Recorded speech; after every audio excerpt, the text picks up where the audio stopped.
Dear students, welcome you once again to my daily grammar class. দেখো আজ একটা খুব গুরুত্বপূর্ণ বিষয় নিয়ে তোমাদের কাছে হাজির হয়েছি। সেটি হলো CREEK ক্রিক, CREAK ক্রিক এবং CRICK ক্রিক। এদের মধ্যে পার্থক্য কি? তিনটেরই তো উচ্চারণ এক, কিন্তু উচ্চারণ এক হওয়া সত্ত্বেও তাদের মধ্যে অর্থগত দিক দিয়ে পার্থক্য আছে।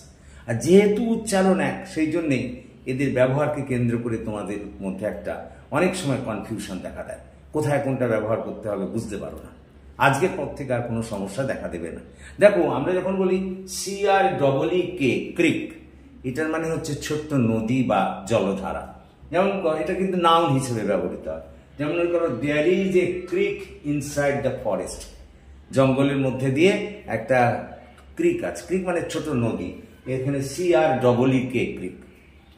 আবার যখন CREAK ক্রিক, সেটা নাউন অর্থে যখন ব্যবহৃত হচ্ছে তখন মানে হচ্ছে এক ধরনের শব্দ, কাঠ জাতীয় বস্তু থেকে সাধারণত সেই শব্দ তৈরি হয়। কোনো কাঠের চেয়ার বা কাঠের ফ্লোর তার উপর দিয়ে চললে যে আওয়াজ হয় সেটাকে আমরা ক্রিক বলি, CREAK ক্রিক।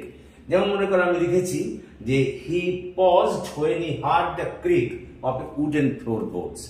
সে একটু থেমে দাঁড়ালো যখন সে ওই কাঠের মেঝের উপর দিয়ে চলার আওয়াজ পেল।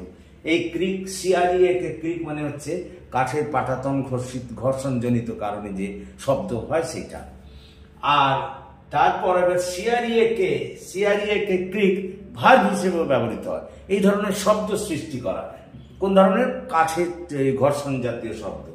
The old wooden chair began to creak when he sat down on it. এখানে CREAK ক্রিক কিন্তু ভার্ব হিসেবে ব্যবহৃত হয়েছে। অর্থাৎ সে যখন পুরনো চেয়ারটায় বসলো তখন সেই কাঠের চেয়ারটা থেকে আওয়াজ বের হতে লাগলো। এখানে CREAK ক্রিক ভার্ব হিসেবে ব্যবহৃত হয়েছে। আবার দেখো, CRICK ক্রিক, এটাও কিন্তু এক বিশেষ লক্ষ্য করার মতো। এর মানে হলো ঘাড়ে ব্যথা। ঘাড়ে ব্যথা, CRICK ক্রিক।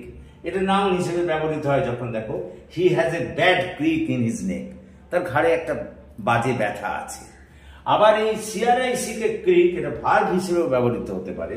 যেমন করো, he cricked his neck trying to see the match from behind. সে তার ঘাড়টায় ব্যথা পেয়েছিল যখন পিছন থেকে খেলা দেখতে চেয়েছিল। তো আশা করি তোমরা বুঝতে পেরেছো CREEK ক্রিক, CREAK ক্রিক এবং CRICK ক্রিক এদের মধ্যে পার্থক্য কি। এরপর থেকে হয়তো তোমাদের কোনো সমস্যা দেখা দেবে না, এ ব্যাপারে আমি নিঃসন্দেহ। Thank you for watching and listening. So please comment, share and subscribe to my channel.